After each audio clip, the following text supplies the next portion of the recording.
I'm here again. I warned you guys. I'm going to be making a lot of videos. A few of you have mentioned, I can't keep up with your videos. Hey, I warned you. I've got all summer off. I plan on doing 3 or 4 of these a week at least. By the end of August, I want to have 25 more videos posted. So, sorry if that's overkill. You don't have to watch. You can take my videos now and bookmark them and go back to them later in the summer and fall. Watch them a few months into the future. You don't have to watch it all now. You just have more content in the future. Because I can tell you, man, when I start up school again in the beginning of September, I'm not going to have energy to do as many videos. I just know myself. I'm going to be too busy, too exhausted. It is what it is. Also, I'm sorry if you hear some humming. My fans are going in my room right now. I don't have AC and it's really hot right now. It's like 85, 90 degrees here in the Pacific Northwest, which is a little hotter than usual for this time of year. But yeah, sorry if you hear some humming. It's fans going. I need to be able to breathe, man. It is what it is. Also, quick side note too before I dig into Meat Beat. A couple of you have mentioned my avatar, and I thank you for that. That was made by an ex-girlfriend of mine, someone I dated about 5 years ago. She's a graphic artist, and I had just left Discogs, and I was thinking about, how do I stop giving my ideas to other companies? How do I keep my own ideas? I start my own site, obviously, and I need a logo for it. And she was like, well, what do you want me to draw? And I said, well, I want something to illustrate my love of animals other than humans, because I tend to love animals way more than I do humans. And something that illustrates my talent and skill for verbal diarrhea. Because as you know, I talk a lot about music and movies, and I'm very good at that. And within 10 minutes, she came up with that image, the cat shitting out diarrhea, spraying out the verbal diarrhea. I was like, this is perfect. This is it. This is right. This is what I need right here. And I don't date her anymore. Unfortunately, she wasn't a very good girlfriend, but she's a great artist. And I took that image, and that's pretty simple. We had a 5-minute conversation, and 10 minutes later, that's what she came up with. And I thought, perfect, this is what I need. So thanks for your comments on the avatar. I thought it was funny. Simplicity is key too, right? It puts an image in your head, and I feel weird describing it because I want people to experience whatever that image means. It can mean anything you want it to, but that's what it means to me. At any rate, let's dive into Meat Beat part, what is this, the 4th video now, right? Yeah, Meat Beat part 4. Subliminal Sandwich, yeah. Oh yeah. This is my favorite Meat Beat album. I think over the years, Jack's music can be so varied. It can be this, it can be that, it can have more of this, it can have more of that. This album, I think, brings together everything that Jack does so well. This album encapsulates all the things he does well on one album. It's a really long album. There's a ton of stuff to sink into. It's just so much stuff to sink your teeth into with this album. It's got electro, it's got ambient, it's got dub, it's got techno, dance, disco, jazz. Everything that Jack does is all represented here on a triple album. And because of that reason, I think this is his best work. There's just so much to take in. This album's been out for what? It came out in 96, so what, that's 27 years ago? And when I still listen to it to this day, I feel like I get stuff out of it that I have never heard before. It's just that deep. It's that varied. It's that fantastic.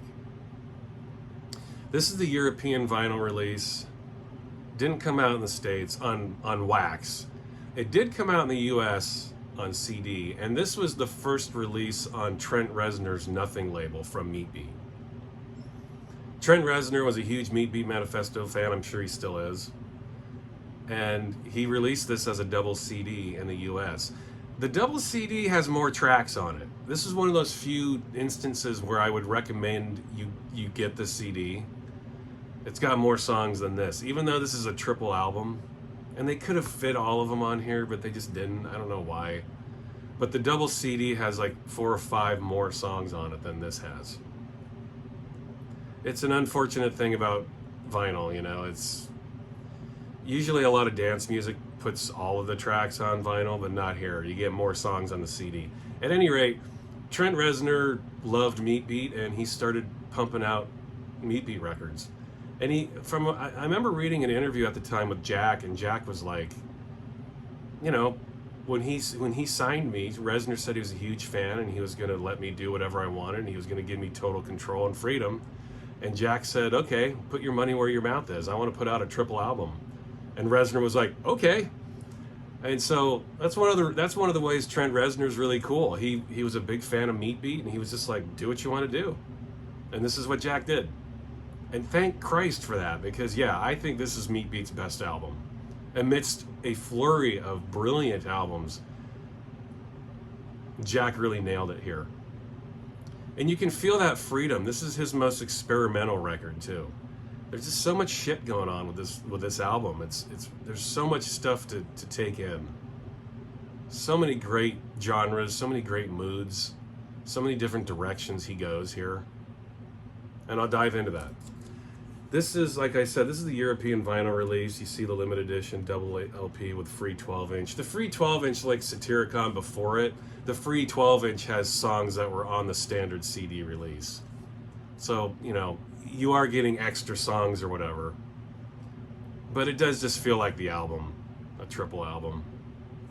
Here's the back. Oh, I forgot. Yeah, this would be fun to talk about. This is a promo copy. I got this directly from Play It Again Sam at the time. They sent me a promo copy. It's the same. I think it's the same commercial release, but they sent this to me as a promo, and they sent me. I try to keep all my press releases together, and this is a press release from Play It Again Sam. I shall read it now. What do you think? Meat Beat Manifesto, society is a drag, so why not drop it? Jack Danger's early outrageous sonic experimentation on Meat Beat Manifesto's first release, 1987 Suck Hard EP, and the debut album, 4 sides, 4 songs, at least 3 mixes of each, stormed the studio back in 1989, marked him out as a pioneer of the dub-heavy, sample-frenzied dance music made possible by new technology. Within a couple of years, Danger's had a clutch of dance floor anthems to his name. The cavernous Radio Babylon, cavernous, okay, yeah, I can see that, which was resampled to oblivion by numerous producers, the scary Helter Skelter, and the thunderous Psych Out, all with hardly venturing from his native Swindon. Resolutely underground in the UK and selling enormo domes in America. I don't know what that's, selling enormo domes in America. I don't think that's true. I think he toured with Trent Reznor. I think that's what they're talking about. Meat Beat wasn't selling out enormo domes, but 9 Inch Nails was. Danger's found himself in demand as a producer and remixer. That is true. His work on the San Franciscan rap outfit Consolidated's album Friendly Fascism made it their finest moment. That is true. He gave a twisted turn in remixing 9 Inch Nails' Closer and has applied his inventiveness to David Byrne and David Bowie, revamping some of the Thin Tan Duke's black tie white noise material. Some might say that 4 years is a long time between albums. 1992 Satyricon was Jack Danger's last missive, delivering a UK top 50 single Mindstream and a rare European tour. In the meantime, Jack Danger's abandoned the chilly wastelands of Swindon for the more salubrious suburbs of San Francisco and slimmed MBM down to just one member, himself. That is true too, but Johnny Stevens pops up on Subliminal Sandwich. He's on a couple of songs, but yeah, I mean, Meat Beat was always Jack. I mean, you know, some people came and went on tour with him, but it's, you know, it's always been his thing. And then they put out like a mini discography here, Play It Again Sam. These are just the things that Play It Again Sam released. You won't see everything he released. But this was everything he released up to Subliminal Sandwich, including Transmission. I'll get to that in a minute. Anyway, I try to always keep all these, you know, promotional items together. It just, I don't know, it makes it more fun, more memorable for me. I'll crack open the records out of here. Here is LP1. Nice, lush, colorful, printed inner sleeves you get here. I'll show the label here. Nothing exciting, just, you know, Meat Beat. Meat Beat. I'll go over the track listing here in a minute, but, you know, you guys seem to love to see this kind of stuff, so I'm showing it. LP2, cool artwork. There's Jack peeking. I mean, look at all that gear behind him. Total gearhead. That's what I love about Jack too. He's all about like excavating all this old analog equipment, but mixing it with like digital sounds. And the dude's a genius. I mean, bona fide. And then this is the bonus 12-inch. It came in a, you know, just a plain paper inner, as you can see. And the tracks on the bonus 12-inch were Set Your Receivers, Mad Bomber, The Utterer, United Nations, Plexus, and Electric People. All great songs. All of those are on the CD version. The one track I really wish they would have put on the vinyl is Stereophrenic. Great song, only on the CD. Damn, I would love to have that on wax. Just a fucking weird song, really long and psychedelic and bizarre. Very experimental in nature, but it's like it gives you this, it really gives you a good illustration of the talent that Jack has in terms of just making, you know, more pop-oriented music, and then also making really whacked out, strange, otherworldly music on top of that. He's just multi-talented. That's why he's awesome. I am having quite a challenge putting this back in its sleeve. There it is. I will put the promo material back in. Yes, I will. Actually, wait, before I do that, let's go through these tracks, shall we? Let's see. Nuclear Bomb. That was supposed to be a single. I've seen it on Discogs. There's a promo 12-inch that exists. I have never seen it. It was never given to me by the record label. I've never known anybody who's ever seen it. But apparently it exists. It's got a flurry of remixes. Man, I would love to hear that. I think most Meat Beat fans would love to hear that, right? I know I would. And Nuclear Bomb's a really good song. It's a good way to start off the album. It's Nuclear Bombs is kind of a dub track. It's got like a kind of a raga rap to it. Dub, some drum and bass and jungle vibes there. There's a lot of shit going on, but it's a really cool way to start the album. It's kind of an unnerving track. It gets you off balance, and that's a good way to introduce this album because it's a very unhinged album. Long Periods of Time, 1979, down-tempo stuff. Future Worlds, down-tempo. She's Unreal, down-tempo. Phone Calls from the Dead. Asbestos Let Asbestos, which is, oh God, who's the band that did that originally? Oh my God, I can't remember. I can't believe I can't remember this. I have the record. World Domination? Listen, I know someone's going to correct me and remind me, and I'm going to go look this up as soon as I'm done with this video. I think it's World Domination Enterprises. It's a really cool song. It's an old punk song. They were a short-lived band, but they had this song, Asbestos Let Asbestos. And I remember seeing an interview with Jack at the time. I think it was on MTV with Matt Pinfield, for those of you who are looking for accuracy. But he told Matt Pinhead that he was inspired by the song because his dad died of asbestos poisoning. So that sucks. But hey, the death of his dad yielded good things with this really good song. It's just like a straight up down tempo, weird hip hop track, but in Jack style. Very sci-fi, lots of sci-fi samples. Great video directed by Ben Stokes of DHS, who I talked about in the last video. A very cool package. Lots of good remixes, and I'll get to those in a minute. Mass Producing Hate, Radio Mellotron. Yes, okay, so that sample, like from Radio Babylon, Burning with Ecstasy, that is from a TV show from the 50s called Johnny Staccato. And Radio Mellotron samples the whole poem. It starred John Cassavetes, and if you don't know him, you need to go check him out. He made brilliant movies. He had Peter Falk in his movies a lot, which is another reason why you need to see his movies. Peter Falk and John Cassavetes together, are you kidding? Come on, man. You got to check that out. But he started in TV. And Cassavetes was in this show called Johnny Staccato, where he was like a gumshoe cop. It was made like a film noir, lots of shadows, very dark. And there's an episode, I can't remember the name of the episode, but he goes into like this beatnik bar, and there are all these hip cats reading poetry, and there's this guy reading the Radio Mellotron poem. And Jack puts like this kind of chirpy little jingle behind it, but that's where you get the burning with ecstasy, hanging by one's earlobe, by a white hot thin wire, burning with ecstasy. That's from Johnny Staccato. Check out Johnny Staccato, man. It's a great thing to just sit back and get stoned to and laugh at. It's a really, I thought for the 50s it was a well done TV show. It's corny and cheesy, but it's well done. Cassavetes was a fine actor. I highly recommend that. Cancer, Lucid Dream, Addiction, No Purpose, No Design. Lots of sample-laden, down-tempo beats going on there. And then Transmission. Excellent song. And, you know, I'm just going to get right into the single.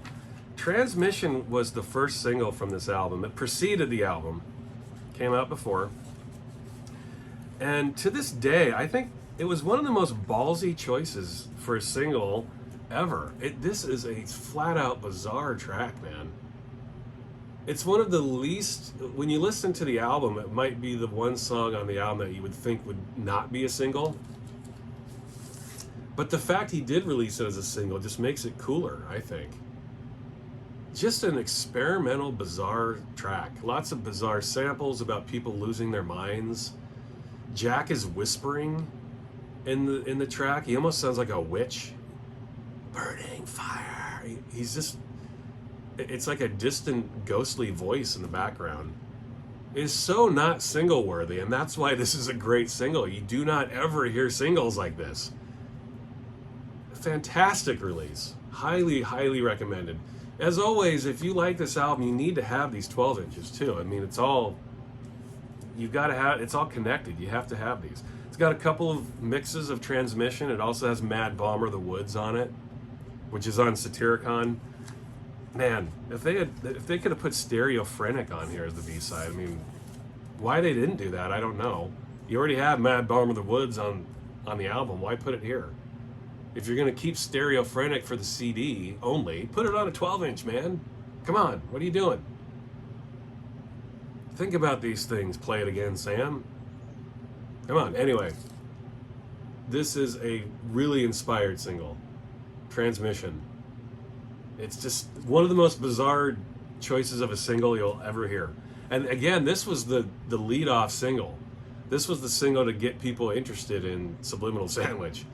So if you heard this, I'm sure it polarized a lot of people. It did not sound like classic Meat Beat at all. Good on you, Jack. Great choice for a single. Here's Asbestos Let Asbestos. The second single. These are all European releases, by the way. I'll try to point out when they're not. You get a couple of remixes here. You get the album version, Toxic 96, Detox Dub, and then Untitled, which is exclusive to the 12-inch, or the single. It's probably on the CD single, too. Untitled's an excellent song. Just down-tempo. Sounds a little bit more like classic Jack. Down-tempo, lots of samples, big dubby bass line. No vocals. This single came out, I don't know, I think this single came out well after the album, and this is not on the album. It's the music. This is I wouldn't say straight up drum and bass jungle track, but it's in that vein. It's fast. It's got lots of samples.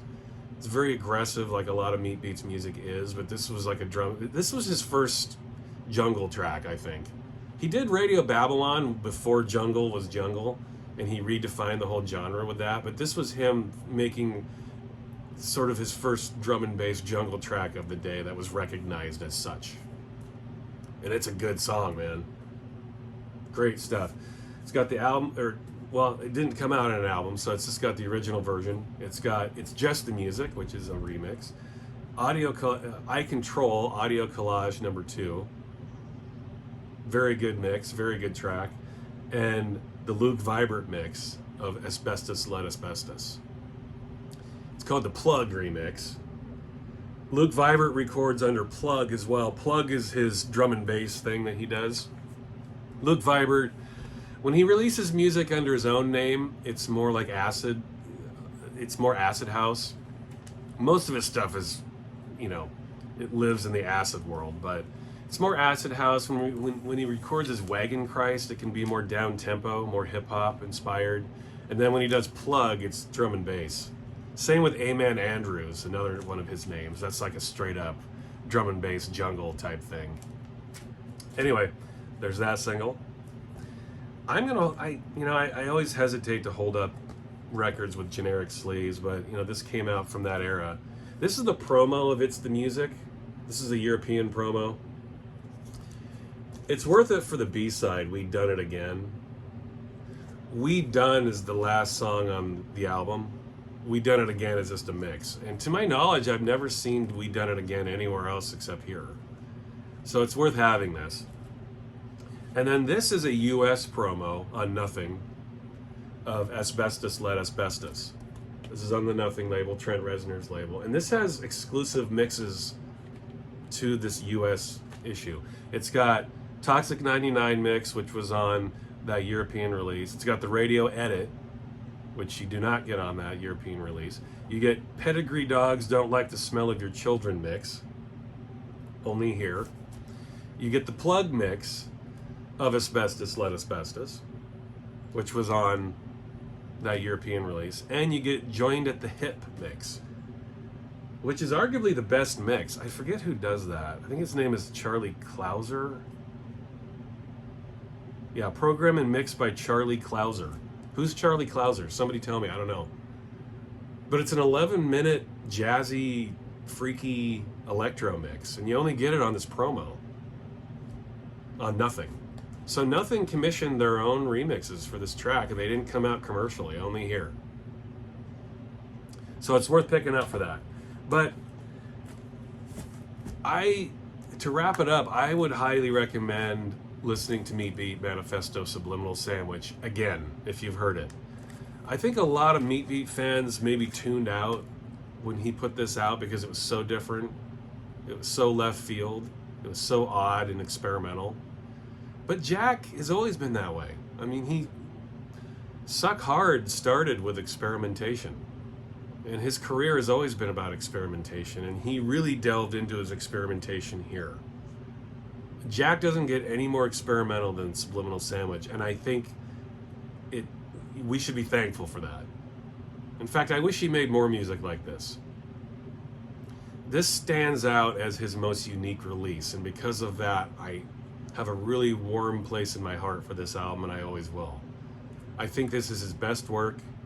That's not to denigrate anything else he's done. I love Jack and everything he's done, but for me personally, this is my favorite thing he's ever done. There's just so much going on with this record, so much to take in. I highly recommend this. And if you dismissed this at the time, as a lot of people did, I would encourage you to give it another shot. It still sounds good today. That's the great thing about experimentation, is it doesn't really age. It evolves. It evolves with your own life experiences. When I listen to most of this album, it takes me back to a really rather great time of my life, the mid-90s.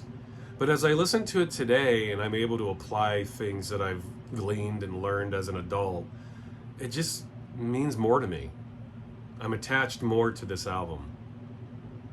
Really classic stuff. And Meat Beat, Jack as a producer, when it came to Subliminal Sandwich, he just hit a peak. He hit a point with this album where he just was untouchable. I'm not mentioning all the remix work and production work he did around this time too. He was just a machine, and people knew it. He had very special talent, and he still does. Never more so than Subliminal Sandwich. There you go. Meat Beat Part 4. Until the next Part 5, I will talk to you later.